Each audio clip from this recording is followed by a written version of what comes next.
오늘 우리에게 주신 말씀 보겠습니다. 요한복음 2장 13절부터 25절까지입니다. 요한복음 2장 13절부터 25절까지입니다.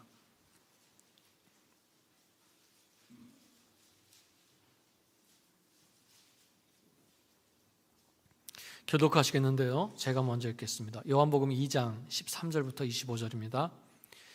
유대인의 유월절이 가까운지라 예수께서 예루살렘으로 올라가셨더니 성전에서 소와 양과 비둘기 파는 사람들과 돈 바꾸는 사람들이 앉아있는 것을 보시고 노끈으로 채찍을 만드사 양이나 소를 다 성전에서 내쫓으시고 돈 바꾸는 사람들의 돈을 쏟으시며 상을 엎으시고 이것을 여기서 가져가라. 내 아버지의 집으로 장사하는 집을 만들지 말라 하시니 제자들이 성경 말씀에 주의 전을 사모하는 열심이 나를 삼키리라 한 것을 기억하더라. 이에 유대인들이 대답하여 예수님께 내가 이런 일을 행하느니 무슨 표적을 우리에게 보이겠느냐. 예수께서 대답하여 이르시되 너희가 이 성전을 헐라 내가 사흘 동안에 일으키리라. 이들이 이르시되 이 성전을 내가 3일 동안에 일으키겠느냐 하더라. 그러나 예수는 성전된 자기 육체를 가리켜 말씀하신 것이라. 죽은 자 가운데서 살아나신 후에야 제자들이 이 말씀하신 것을 기억하고 성경과 예수께서 하신 말씀을 믿었더라.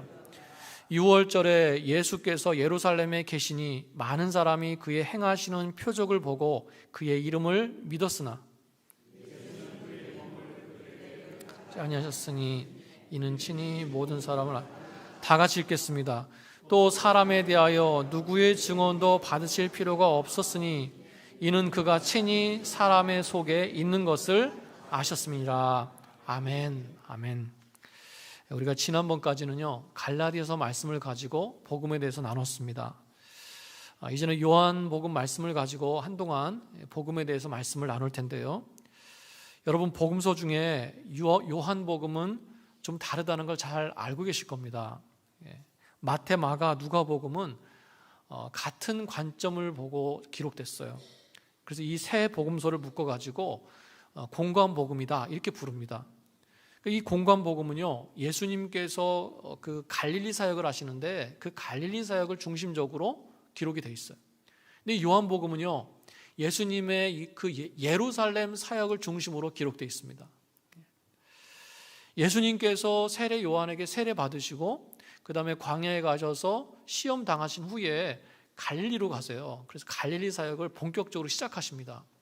자, 그런데 사실 세례 받으시고 갈릴리에 가기까지 약 8개월의 시간적인 공백이 있습니다. 그런데 공관복음서에서는 그 부분을 많이 생략했어요. 대신 그 부분은 어디에 나와 있나? 요한복음에서 말씀하고 있습니다. 그러니까 공관복음서와 요한복음은요 한 80% 정도가 달라요. 많이 다른 거죠. 물론 공관복음과 요한복음에 같은 내용도 있지만 요한복음에만 나오는 말씀이 많다는 거예요. 그래서 이제 우리가 요한복음으로 복음에 대해서 말씀을 나눌 건데 공관복음서에 나오지 않는 부분들 있죠. 그 부분들의 사건을 중심으로 이 복음에 대해서 좀 나누려고 합니다. 그러니까 마태, 마가, 누가복음에는 나오지 않는 부분에 대해서 말씀을 나누려고 하는 거예요. 그 중에 하나가 바로 오늘 우리가 읽은 이 본문 말씀입니다. 우리가 잘 아는 내용인데요. 예수님께서 성전에 들어가셔서 성전을 정결케 하시는 그런 내용이 쭉 나오고 있어요. 한 가지 우리가 좀 헷갈릴 수 있어서 말씀을 드리는데요. 마태복음 21장이나 마가복음, 누가복음에도 예수님의 성전 정결 내용이 나옵니다. 그런데요 거기에 나오는 것과 우리 요한복음에 나온 것 달라요. 무슨 얘기냐? 시기가 다른데요. 요한복음, 오늘 우리가 읽은 이 본문 말씀에서 나오는 예수님의 성전 정결은 예수님이 공생애를 시작하시면서 처음 하신 거예요. 그런데 공관복음서에 나오는 성전 정결은 뭡니까? 예수님께서 이제 십자가 지시러 예루살렘의 마지막 유월절에 들어가셔서 그때 성전을 정결케 하신 거예요.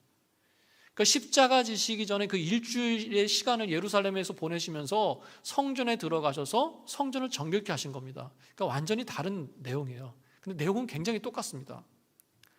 그러니까 여기에 굉장히 중요한 메시지가 들어있어요.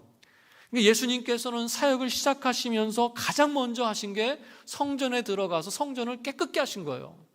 그리고는 이제 십자가를 지시기 위해서 그 공생의 사역을 마무리하시면서도 하신 게 뭐냐? 성전에 들어가서 깨끗게 하신 거예요. 여러분, 말씀이 주는 메시지가 분명하지 않습니까? 예수님께서는요, 무엇인가 시작하기 전에 그 정결함을 중요하게 생각하셨다는 거예요. 사역 전에, 무엇인가 시작하기 전에 예수님은 성전에 들어가서 정결케 하고 바르게 예배드리는 그것부터 정하셨다는 거예요. 성전 건물의 정결함이 아닙니다. 하나님 앞에 예배하러 나오는 자들의 정결함이죠. 예배자의 정결함뿐만 아니라 예배 자체의 정결함을 원하셨다는 거예요. 신령과 진정으로 드려지는 예배에 대해서 가르쳐주고 계시는 겁니다. 그러니까 예배가 먼저라는 거예요. 사역을 시작하면서 예배하시고 사역을 마무리하시면서 예배하시고 예배가 얼마나 중요한지 우리에게 간접적으로 가르쳐주고 계시는 겁니다. 사실 이 공관복음에 나오는 두 번째 성전 정결은요, 상황을 볼 때 안 하시는 게 더 좋지 않았을까 이런 생각을 합니다. 왜냐하면 당시에 예루살렘에 모여있던 그 대제사장들이나 바리새인들이나 사두개인들이 기득권층 아닙니까? 그러니까 예수님께서 유월절에 예루살렘에 오신 것 자체가 굉장히 그들이 긴장하고 예민하게 하는 그런 일이었어요. 왜냐하면 공생의 3년 동안 예수님께서 온갖 기적과 능력을 보여주시면서 많은 청중이 예수님을 따랐습니다. 그 예수님이 유월절에 예루살렘에 딱 오니까 그렇지 않아도 대적하는데 미운데 유월절에 사람이 가득 차 있었기 때문에 그 예수님을 대적하는 자들이요 칼을 갈고 있었어요. 마치 그런 거죠. 어디 한번 걸리기만 해봐 이런 마음을 가지고 있었던 거예요. 그런데 굳이 성전에 들어가셔서 다시 한번 예전 생각이 나도록 다시 성전을 뒤엎으면서 자극할 필요가 없었던 거죠. 이 성전 정결을 예수님이 예루살렘에 가실 때마다 한 것도 아니고요. 그러니까 지금 일부러 보여주시는 건데 예수님께서는 순전히 회개하라, 깨끗하게 하라라는 메시지를 주시는 건데 그걸 보는 대적자들은 어떻습니까? 자신의 앞마당에서 도발하는 것 같은 거죠. 그래서 막 더 흥분하고 굉장한 이렇게 팽팽한 긴장감이 감도는 그런 상황이었어요. 그럼에도 불구하고 예수님께서는 주저하지 않으시고 또다시 성전을 정결케 하시더라는 거예요. 이 정결함을 강조하신 거죠. 그리고 이 말씀 속에서 또 하나 느껴지는 게 있습니다. 뭐냐면 변하지 않았다라는 거예요. 변하지 않았다. 3년 전이나 지금이나 변하지 않고 똑같았다라는 거예요. 그렇지 않습니까? 3년 전에 예수님이 다 뒤집어 엎으시면서 아주 강하게 말씀하신 거예요. 너희가 하나님 앞에서 정결해야 된다. 너희가 예배를 제대로 드려야 돼. 성전을 강도의 구렬로 만들지 마. 그런데 뭡니까? 3년이 지난 후에도 똑같이 변하지 않고 성전에서 장사하고 있더라는 거예요. 저는 이 부분의 메시지가 굉장히 강하게 다가옵니다. 들을 생각도 하지 않고 변할 생각도 하지 않고 그냥 그 모습 그대로 굳어져 가지고 당연하게 살아가는 그 모습에서 혹시라도 우리의 모습이 그런 게 아닌가 한번 뒤돌아볼 수 있어야 돼요. 사람은요 참 변하기 쉽지 않습니다. 하루 이틀에 변할 수 있겠어요? 그런데 분명한 건 뭡니까? 우리가 뭘 잘 알고 있어요? 하나님께서 나에게 원하시는 모습, 하나님이 기뻐하시는 모습으로 변해가야 된다는 거예요. 그걸 우리가 알고 있습니다. 저는요 이 성경에서 말씀하고 있지 않아서 그렇지 우리가 몰라서 그렇지 아마도 예수님의 공생의 그 사역을 통해서 성전 장사하는 걸 회개한 사람도 있었을 거예요. 이건 순전히 제 생각이지만 예수님께서 가시는 곳마다 반드시 열매가 있지 않았습니까? 많은 사람이 복음을 듣고 회심했어요. 그러니까 드러나진 않았지만 그런 사람도 있었을 거예요. 변한 사람도 있었을 거라는 겁니다. 여러분, 변하는 자리, 회개하는 자리에 서 있어야 될 줄로 믿습니다. 굳어져서 고집스럽게 변하지 않으려고 하는 것, 그게 바로 교만이에요. 그러니까 오늘 말씀은 이 첫 번째 성전 정결인데요, 앞서 말씀드린 대로 공생애를 시작하시면서 예루살렘에서 본격적으로 사역을 시작하시기 그 시작점에서 행하신 겁니다. 근데 여러분도 느끼시겠지만 저는 이 본문을 볼 때마다요, 묵상할 때마다 항상 생각하는 게 참 예수님답지 않으시다라는 거예요. 여러분, 막 예수님이 화난 모습이 상상이 되세요? 막 분노하시면서 채찍을 들어 막 휘두르면서 상을 뒤집어 엎으면서 여기서 막 나가라고 막 소리 지르시는 그 예수님의 모습이 상상이 되십니까? 잘 안 돼요. 예수님은 그저 겸손하고 진실하고 온유하신 분 같은데 이렇게까지 과격하게 이런 모습을 보이시는 예수님, 우리는 좀 낯설어요. 여러분, 그래서요, 그렇기 때문에 우리는 이 모습에 더 집중해야 됩니다. 왜 예수님께서는 이렇게까지 하시는가? 왜 이렇게까지 분노하시는가? 내 아버지의 집으로, 장사하는 집으로 만들지 말라. 두 번째 성결 정결에서는 내 집은 기도하는 집이 되리라 하였거늘 너희가 강도의 구렬로 만들었도다. 뭡니까? 바로 예배의 자리를 장사하는 자리로 만들었을 때, 기도하는 자리를 장사하는 소음으로 채웠을 때예요. 다시 말하면 뭡니까? 하나님의 거룩한 것을 더러운 욕심과 사람의 것으로 바꾸었을 때 그때 분노하셨다는 거예요. 여러분, 바울은 어떻습니까? 바울도 똑같아요. 바울은 모든 것을 참아내고 기꺼이 기쁨으로 온유함으로 그 모든 사역을 담당했습니다. 그런데 바울이 유일하게 분노했던 게 뭐예요? 하나님의 진리의 말씀, 복음을 거짓된 것으로 전할 때, 잘못된 거짓 복음으로 바꾸어서 전할 때, 그때는요 막 분노하면서 책망하기를 주저하지 않습니다. 아주 노골적으로 책망해요. 저는 이게 거룩한 분노라고 생각합니다. 거룩한 분노. 여러분, 우리에게도 이런 거룩한 분노가 있어야 될 줄로 믿습니다. 뭐 거룩한 분노라고 해서 막 인간적인 혈기를 부리고 막 인간적인 불평을 쏟아내라는 얘기가 아니에요. 달라요. 하나님의 것이 사람의 것으로 변화하는 것을 안타까워하는 겁니다. 이 시대에 진리의 말씀이 희미해져 가고요, 그 진리의 말씀이 변질되는 것을 아파하는 거예요. 하나님께서 우리에게 주신 그 귀한 것들을 자꾸 망각하고요, 거짓된 것을 중요하게 여기고 잘못된 것이 주인 노릇하는 걸 방관하는 것, 그것에 대한 분노예요. 그게 있어야 된다는 거예요. 그래서 이걸 이렇게 표현할 수도 있습니다.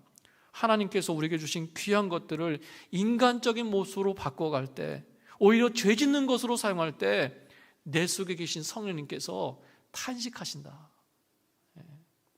성령께서는 지금도 그런 나를 강하게 책망하시고 가르치길 원하신다. 바로 그거죠. 여러분, 고린도 교회 안에 음행의 문제가 있었습니다. 굉장히 심각한 음행의 문제가 있었어요. 그래서 바울은요, 그 음행에 대한 문제를 책망해요. 그런데 그 음행에 대한 성도들의 반응에 대해서는 더 많이 책망했습니다. 왜 그랬어요? 죄인 거를 빤히 알면서도 교회가, 성도가 그 어떤 조치도 취하지 않더라는 거예요. 그런 사람을 치리하거나 권면하지 않았다는 겁니다. 그건 결국 뭐예요? 그 죄를 가볍게 여긴 거죠. 그래서 바울은요, 그 모습에 대해서 막 통한이 여겼다, 이렇게 표현해요. 통한이 여겼다. 그러면서 아주 강하게 얘기합니다. 음행을 저지른 사람을 내쫓으라, 사탄에게 내주라, 이런 무서운 얘기들을 합니다. 강하게 얘기해요. 여러분, 죄를 죄로 여기고 애통해하는 그 모습이 우리에게 있어야 될 줄로 믿습니다. 오늘 말씀이 우리에게 주시는 분명한 음성은 뭐예요? 죄를 애통하게 여기고 회개함으로 정결하게 되라, 이 말씀이에요. 그 예루살렘 성전에서요, 장사하기 시작했는데 그 시작이 어떻게 시작된 걸까요? 그러니까 재물 장사를 한 거죠. 사람들이 때가 되면 흠없는 어린 양을 이고지고 와서 성전에 와서 제사를 드리려고 할 때 제사장은요, 그 앞에 딱 서서 정말 그 재물이 흠이 없나를 항상 검사했어요. 하나님 앞에 좋은 것 드려야죠. 혹시라도 병들거나 흠 있거나 다리를 쩔뚝거리는 거나 쓸모없어 보이는 걸 가져와서 드리지 못하도록 검사했어요. 그래서 실제로 흠이 있어서 흠이 있다고 하는 재물도 있겠지만 어느 순간에 어떤 일이 생기냐면 트집을 잡기 위해서 흠이 있다고 하는 거예요. 딱 보고 흠이 있으니까 안 된다는 겁니다. 그래서 다른 재물을 가지고 오라는 거예요. 그래서 뭐라고 그래요? 저기 감람산에 가면 흠 없는 재물을 팔고 있어. 거기 가봐. 당시에 제사장이었던 안나스가 말하자면 이 감람산에요, 제수용품점을 차렸습니다.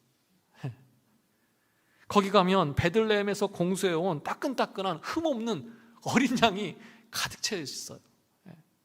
거기서 사오라는 거예요. 그래서 나중에는 어떻게 바뀝니까? 뭐하러 번거롭게 감람산까지 가? 그러면서 성전 안뜰에 분점을 차린 거예요. 그래서 거기서 비둘기도 팔고 양도 팔고 변질되어 버렸습니다. 근데 더 무서운 건 뭔지 아세요? 그게 무감각해져 가지고요, 이제는 당연하게 생각하는 거예요. 그거에 대한 문제의식이 없습니다. 이상한 것, 잘못된 것, 그 죄의 모습을 너무나 자연스럽게 용납하더니 굳어져 버린 거예요. 이게 무서운 거 아니겠습니까? 참 기가 막힌 거죠. 여러분, 그런데요, 죄의 속성이 그래요. 죄의 속성. 작은 타협이 작은 죄를 시작하게 하고요, 그 작은 죄의 용납이 더 큰 죄를 용납하는 것, 여러분, 그게 바로 우리에게 죄가 들어오는 방법이에요. 여러분, 그러므로 성경에서는 이 죄를 어떻게 표현합니까? 이 죄를 밀가루 전체를 오염시키는 누룩으로 비유할 때가 많습니다. 적은 누룩이 온 덩어리에 퍼지는 것을 알지 못하느냐, 그 죄의 전염성에 대해서 말씀하고 있습니다. 그러면서 고린도전서 5장 7절 8절에서 뭐라고 말씀하고 있습니까? 너희는 누룩이 없는 자인데 새 덩어리가 되기 위하여 묵은 누룩을 내버려라. 우리의 유월절 양 곧 그리스도께서 희생되셨느니라. 그러니까 누룩을 얘기하다가 갑자기 그리스도 얘기를 하는 거예요. 왜 그런가? 성도는 어린 양 대신 예수님 때문에 누룩이 없는 사람이 됐어요. 그리고 그 성도는 어떻습니까? 누룩이 없는 새 덩어리가 되기 위해서, 그 모습을 지키기 위해서 또 어떻게 해야 되는가? 묵은 누룩을 내어버리라는 거예요. 진행형입니다. 끊임없이 오래된 누룩, 그 죄를 제거하기 위해서 계속 그걸 하라는 거예요. 근데 그걸 어떻게 할 수 있는가? 그것도 예수님으로 할 수 있다는 거예요. 그 뒤에 예수 그리스도를 얘기하는 겁니다. 묵은 누룩으로도 말고 악하고 악의에 찬 누룩으로도 말고 뭐라고 말씀하세요? 누룩이 없이 오직 순전함과 진실함의 떡으로 하자. 여러분, 그 떡이 누굽니까? 예수님이세요. 나는 하늘에서 내려온 살아있는 떡이니 사람이 이 떡을 먹으면 영생하리라. 내가 줄 떡은 곧 세상의 생명을 위한 내 살이니라. 이렇게 말씀하셨어요. 나는 예수님으로 말미암아 누룩이 없는 새 덩어리가 됐습니다. 그리고 나는 또한 예수님으로 말미암아 묵은 누룩, 안 좋은 누룩을 날마다 버리면서 정결케 하면서 살아가야 됩니다. 여러분, 내 삶 속에 있는, 내 생활 속에 있는 그 묵은 누룩을 버리시기 바랍니다. 내 힘으로 하는 게 아니라 어떻게 하라고요? 순전하고 진실하신 떡, 예수 그리스도로 말미암아 내가 깨끗해질 수 있는 줄로 믿습니다. 나를 정결케 하기는 예수의 피밖에 없네. 우리 그 찬양이 있잖아요. 주의 보혈은 나를 정결케 하시는 능력이 있음을 믿습니다. 그러니까 성전 장사의 시작은 뭐였냐? 욕심이었죠. 물질이 주는 탐욕이었습니다. 그래서 성전의 주인 되신 예수님께서 성육신 하셔가지고 이 육신을 입고 직접 찾아가셔서 그 더러운 세상의 것들을 엎어버리고 몰아내면서 성전의 주인은 나다 이렇게 선포하셨어요. 그리고 보여주셔도, 눈앞에 보여주셔도 여전히 보지 못하고 여전히 변하지 않더라는 거예요. 그들의 눈이 가려져 있었기 때문에. 여러분, 이게 바로 죄에 대한 우리의 모습이 되지 않도록 우리가 늘 경계하고 또 경계하고 또 경계해야 될 줄로 믿습니다. 나는 왜 변하지 못할까? 나는 왜 아직도 제자리 걸음하는 것 같을까? 나는 왜 여전히 아팠던 것으로 또다시 아프고 또다시 힘들어하고 있는 걸까? 나라고 하는 내 주인 대신 그 예수님을 의지해야 될 줄로 믿습니다. 그래야 변할 수 있는 줄로 믿습니다. 말씀은요, 우리가 그 예수님보다 그 어떤 것을 더 사랑하기 때문이라는 거예요. 그래서 변하지 못하고 있다고 말씀하고 있습니다. 내 눈을 가리는 실체가 뭔가 우리가 그것을 분별해야 될 줄로 믿습니다. 하나님보다 내 생각과 내 의지가 더 앞설 때가 있어요. 하나님보다 내 욕심과 내 마음이 앞설 때가 있습니다. 하나님보다 내 명예와 내 자존심을 앞세울 때가 있어요. 하나님보다 내 입지와 즐거움을 앞세울 때가 있습니다. 여러분, 그래서 예수님께서 직접 찾아오셔도요, 아니 이미 나와 함께 계시는데도 불구하고 내가 느끼지 못하고 살 때가 종종 있습니다. 여러분, 찾아오셔서 이미 나와 동행하시는 그 예수님과 함께 하면서 내 죄를 깨닫게 하실 때 회개하면서 깨끗게 하면서 날마다 주님 때문에 새롭게 살아가는 그런 저 여러분 되시기를 주님의 이름으로 축원합니다. 그러니까 우리가 구원 받았잖아요. 이 구원은 변하지 않습니다. 그러나 구원 이후의 내 삶에 대해서는 하나님께서 여전히 우리를 평가하고 계세요. 우리가 그걸 꼭 기억해야 됩니다. 지금 예수님께서 6월절에 예루살렘에 계시는 거거든요. 6월절입니다. 여러분, 유대인들은 6월절에 이어서 무교절을 보내요. 그래서 6월절과 무교절을 같이 생각하거나 같이 불렀다고 그랬어요. 제가 예전에 출애굽기 말씀을 나누면서 드렸던 말씀입니다. 그 무교절에 6월절에 뭘 먹었습니까? 누룩이 들어가지 않는 무교병을 먹었어요. 아무것도 넣지 않은 정말 맛이 없고 퍽퍽한 그 빵을 7일 동안 먹었습니다. 그 무교병의 영적인 의미가 뭐라고 그랬어요? 과거의 애굽의 고난을 기억하라, 이거였어요. 광야의 그 힘들었던 것을 기억하라. 그래서 그 애굽의 쓴맛을 기억해라. 그래서 이 무교병을 모아 먹었습니까? 쓴 나물과 함께 먹었어요. 여러분, 신명기서를 보면요, 이 무교병을 뭐라고 얘기합니까? 고난의 떡이다 그래요. 고난의 떡. 이래 동안은 무교병 곧 고난의 떡을 그것과 함께 먹으라, 이렇게 얘기합니다. 그러니까 6월절 내지 무교절은 어떤 영적인 의미가 있는 거예요. 너희가 구원받기 전에 어떤 삶을 살았는지를 기억하라, 이겁니다. 그 말은 반대로 얘기하면 그런 거죠.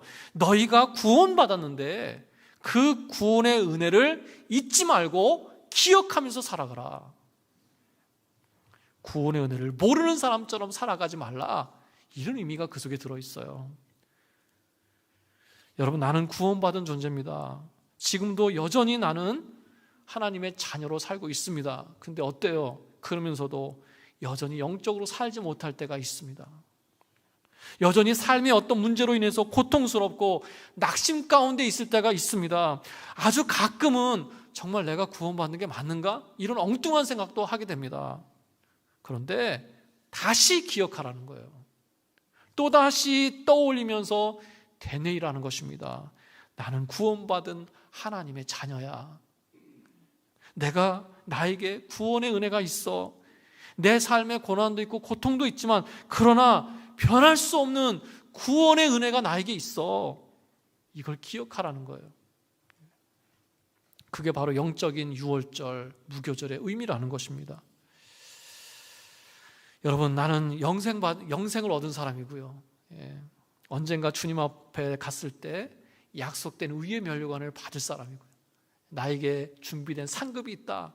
여러분, 이런 소망을 가지시기 바랍니다. 그래서 바울은 뭐라고 얘기했어요? 현재의 고난은 장차 나타날 영광과 비교할 수 없다. 이렇게 선언합니다. 여러분, 이게 저와 여러분의 고백이 되시기를 축복합니다. 여러분, 내가 힘들 때요, 내가 어려울 때 다른 건 다 관두고요, 그저 나를 구원하신 그 구원의 은혜만 묵상해도 힘과 위로가 됩니다.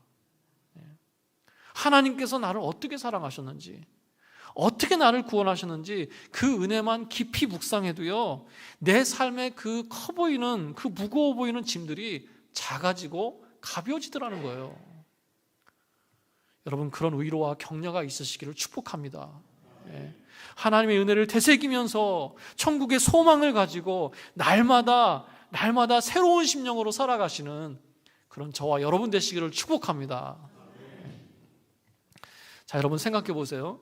공생애를 시작하시면서 예수님께서 성전에 들어가서 막 성전을 뒤엎으셨어요. 그런데 사람들은 그 예수님이 누군지를 몰라요. 사역 초기니까. 웬 젊은이가 성전에 들어와서 막 성전에 그 사람들이 못하던 그 행동을 막 하고 있거든요. 그러니까 뭐라고 얘기합니까? 네가 무슨 권한으로 이런 권세를 행하느냐 이렇게 물어보잖아요. 누가 너에게 그런 권한을 줬냐 이렇게 물어봐요. 아마도 그대로 끝났으면 그 기득권 세력에 붙잡혀가지고요, 예수님은 감옥에 잡혔을 겁니다. 그런데 그 이후에 예수님께서 8개월 동안 예루살렘에 계시면서 온갖 기적을 다 보여주세요. 그러니까 그들이 예수님을 함부로 하지 못했던 이유 중에 하나예요. 오늘 말씀에서도요, 네가 이런 일을 행하니 무슨 표적을 우리에게 보이겠느냐 이렇게 묻지 않습니까? 똑같은 얘기예요. 네가 무슨 권한으로 그걸 하냐, 표적을 보여라 이겁니다. 권한을 보여라 이런 뜻이에요. 그랬더니 예수님께서 뭐라고 하세요? 성전을 헐어라, 내가 사흘 동안 다시 일으키리라. 뭘 말씀하신 겁니까? 예수님께서 십자가에 죽으셨다가 3일 만에 부활하신 그 부활을 말씀하시는 거예요. 그런데 이 말을 듣는 그 자리에 있는 그 누구도 그 말씀을 이해하지 못합니다. 제자들까지도 이해하지 못해요. 그들이 생각하는 성전은 뭐예요? 눈앞에 보이는 건물 성전이에요.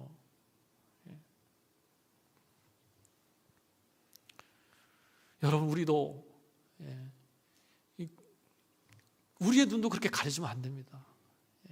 예수님께서 말씀하신 것처럼 우리도요, 성전인 것을 꼭 기억하시기 바랍니다. 우리도 영적인 성전이에요. 그래서 고린도전서 3장 16절 17절에서 뭐라고 말씀하고 있습니까? 너희가 하나님의 성전인 것과 하나님의 성령이 너희 안에 거하시는 것을 알지 못하느냐?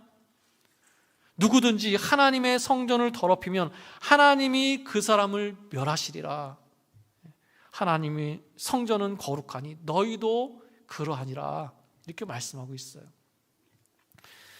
그러니까 여러분, 바울이요, 이렇게 성전을 얘기할 때 고린도 교회 성도들, 뭐 바울을 비롯해서 그 성전에 대한 얘기를 듣는 고린도 교회 성도들은 번뜩 뭘 생각했겠습니까?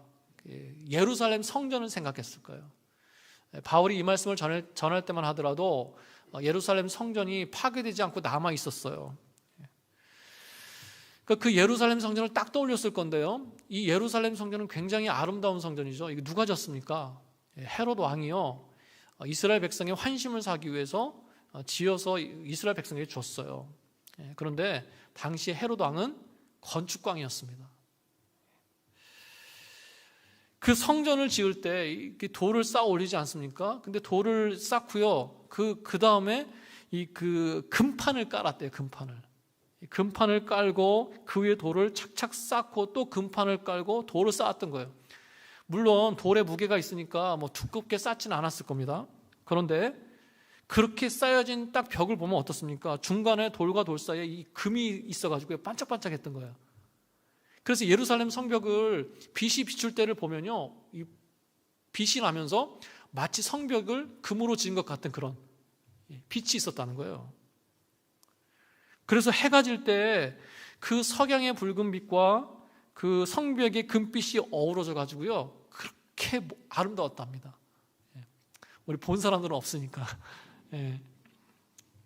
예수님께서 석양에 감람산 쪽에서 이렇게 올라가시면서 석양에 비춘 예루살렘 성전의 성벽을 딱 보셨어요. 얼마나 아름다운지 막 제자들이 너스레를 떨면서 예수님 너무 아름답죠? 너무 아름답죠?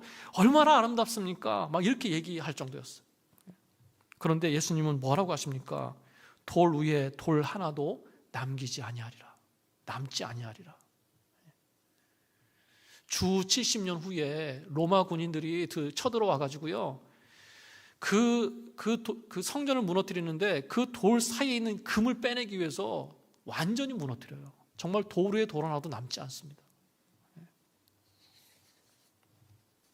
아무튼 이렇게 아름다운 성전인데 이 성전을 연상하는 고린도 교회 성도들에게 바울이 뭐라고 하는 거예요? 너희가 성전이다 그러는 거예요. 너희가. 그러니까 그 말은 무슨 뜻입니까? 너희는 예루살렘 성전같이 그렇게 아름다운 사람들이야. 그렇게 영광스러운 존재야. 이런 말인 거예요. 그러면서 바울은 거기서 끝나지 않고 뭐라고 얘기합니까? 물질적이고 눈에 보이는 성전이 아니라, 예루살렘 성전 같은 너희가 아니라 뭐예요? 너희는 영적인 성전이다. 이 얘기를 하는 거예요. 영적인 성전이다. 너희가 그렇게 성전같이 아름답고 고귀한 이유가 뭔지 아니? 바로 하나님의 성령이 그 안에 거하시기 때문이야. 하나님의 성전이라는 그 속에 뭐가 들어있는가? 이게 중요하다는 거예요. 그래서 말씀은 그런 질문도 되는 겁니다. 지금 너희 안에 거하는 게 뭐냐? 너희 속에 있는 게 성령님이시냐? 아니면 세상이냐? 너희의 아름다움을 결정하고 너희의 거룩함을 결정하는 바로 너희 속에 있는 그것은 무엇이냐? 그게 성령님이셔야 된다 이거예요. 성령이 거하셔야 성전인 거다. 이 말씀을 하고 있는 것입니다. 여러분, 그러므로 성령 충만하시기 바랍니다. 고린도전서 그 말씀을 보면 이어서 뭐라고 얘기하냐면요, 누구든지 하나님의 성전을 더럽히면 하나님이 그 사람을 멸하시리라, 이렇게 얘기해요. 그러니까 우리말 성경에서는 성전을 더럽히면 그 사람을 멸하시리라 이렇게 되어 있거든요. 근데 원문을 보면요, 멸하시리라, 더럽히면 멸하시리라, 이게 같은 단어를 사용합니다. 같은 단어를 사용해요. 그러니까 이게 어떤 뜻이냐면, 누구든지 하나님의 성전을 멸하면 그 사람을 멸하시리라, 누구든지 성전을 더럽히면 그 사람을 더럽히시리라, 이런 뜻이에요. 똑같습니다. 그러니까 직역하면 이런 거예요. 그대로 직역하면 하나님의 성전에 어떤 더럽힘을 끼치면, 상해를 주면 하나님께서는 그에게 그와 같은 상해를 주시게 될 것이다. 이게 원문대로 번역이에요. 굉장히 강한 표현입니다. 성전을 더럽히지 말라는 거예요. 그러면 그와 똑같이 심판하시겠다는 겁니다. 여러분, 우리가요, 하나님의 성전이다 그랬을 때 뭡니까? 세상과 구별된 거룩한 처소라는 뜻이에요. 우리가 하나님의 성전이다 그랬을 때 무슨 뜻입니까? 너희가 하나님께 거룩하게 드려지는 존재다, 이런 뜻이에요. 여러분, 거룩하여 구별되어야 될 줄로 믿습니다. 그래서 그 뒤에 이어서 뭐라고 말씀하세요? 하나님의 성전은 거룩하니 너희도 거룩하라. 내가 거룩하니 너희도 거룩하라. 이 말씀과 같은 겁니다. 여러분, 거룩하게 구별돼서 드려지고 또 거룩하게 살아가시는 저 여러분 되시기를 축복합니다. 그게 저와 여러분의 사명인 줄로 믿습니다. 말씀을 정리합니다. 오늘 말씀은요, 아주 단순하고 명료합니다. 첫 번째, 정결해야 될 줄로 믿습니다. 먼저 정결해야 될 줄로 믿습니다. 그래서 죄가 있다면 죄를 느끼게 하실 때 먼저 회개하고 깨끗게 하시기 바랍니다. 두 번째, 변해야 될 줄로 믿습니다. 성장해야 될 줄로 믿습니다. 세 번째, 무교병의 의미, 구원의 은혜를 기억하면서 살아야 될 줄로 믿습니다. 마지막으로 네 번째, 성령이 거하시는 거룩한 성전으로 살아가시기 바랍니다. 그런 저 여러분 되시기를 주님의 이름으로 축원합니다. 축원합니다. 아멘. 아멘.